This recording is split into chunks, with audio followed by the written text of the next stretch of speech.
Anggota Komisi 1 DPR, Syarif Hasan meminta Panglima TNI Laksamana Yudo Margono menyelidiki jatuhnya pesawat TNI AU di Pasuruan, Jawa Timur.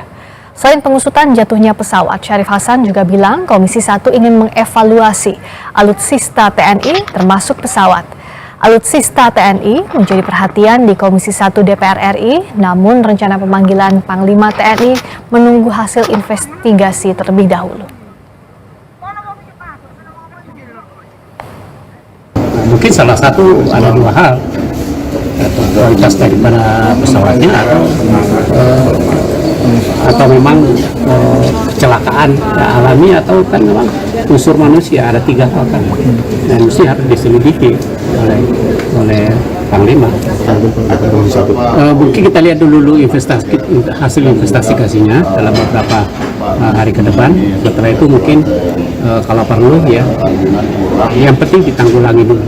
Ya, tanggulangi dulu, semuanya bisa dimengerti apa nih penyebabnya dan sebagainya. Itu ditunggu.